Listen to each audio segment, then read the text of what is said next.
আজকে আপনাদের সঙ্গে শেয়ার করব ভেজিটেবল চিকেন স্যুপ, যেটি 8 থেকে 12 মাস বয়সী বাচ্চাদের জন্য খুবই উপকারী এবং উপযোগী একটি খাবার। আর এর জন্য প্রয়োজন মিষ্টি কুমড়ো, ফুলকপি, মুরগির মাংস, আলু, বাঁধাকপি বা পাতাকপি আর সেদ্ধ চাল। এবার চলুন রান্না শুরু করি। প্রথমে আমি সবগুলো উপকরণকে খুব ভালো মতো ধুয়ে পরিষ্কার করে নিয়ে ছোটো ছোটো টুকরো করে নিয়েছি। এবার পরিমাণ মতো পানি দিয়ে তার মধ্যে দিয়ে দেবো সেদ্ধ চাল। এবার একে একে দিয়ে রাখবো সবজিগুলো। প্রথমে দিয়েছি মিষ্টি কুমড়ো, তারপরে দিয়েছি আলু, এবার দেব ফুলকপি, এবার দিচ্ছি বাঁধাকপি এবং তারপরে দিয়ে দেবো ছোটো ছোটো টুকরো করে কাটা মুরগির মাংসগুলো। আর এখানে মশলা হিসাবে দিব সামান্য একটু পেঁয়াজ বাটা, সামান্য একটু আদা বাটা, সামান্য একটু রসুন বাটা আর সবশেষে দিয়ে দেবো অল্প একটু সয়াবিন তেল।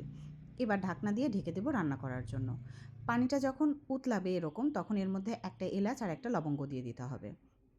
পানিটা যখন প্রায় শুকিয়ে আসবে এবং সবগুলো উপকরণ ভালো মতো সেদ্ধ হয়ে যাবে, তখন সেখানে একটু ভাজা জিরের গুঁড়ো দিয়ে খুব ভালোভাবে 5 মিনিট নাড়াচাড়া করলেই রেডি হয়ে যাবে সুস্বাদু একটি খাবার। এবার এই খাবারটাকে আপনারা চাইলে ম্যাশ বা ব্লেন্ডার দুইভাবেই করে দিতে পারেন, তবে যাই করেন তার আগে লবঙ্গ আর এলাচের ফলটা উঠিয়ে নেবেন। আমি এই খাবারটাকে ব্লেন্ড করে দিয়েছি কারণ এর মধ্যে ছোটো ছোটো মুরগির মাংস রয়েছে, যেটা আমার বাচ্চা খেতে পারতো না। আমার মনে হয় ব্লেন্ড করে দিলেই বেশি ভালো হয়, তবুও আপনারা যেটা ভালো মনে করেন সেভাবেই দিবেন। ব্যাস রেডি হয়ে গেল প্রোটিন, ভিটামিন এবং এনার্জির একটা পারফেক্ট কম্বিনেশনের দুর্দান্ত খাবার, যেটি বাচ্চাদেরকে ওজন বৃদ্ধি করতে সাহায্য করে, রোগ প্রতিরোধ ক্ষমতা বাড়ায় এবং দীর্ঘক্ষণ এনার্জেটিক রাখে।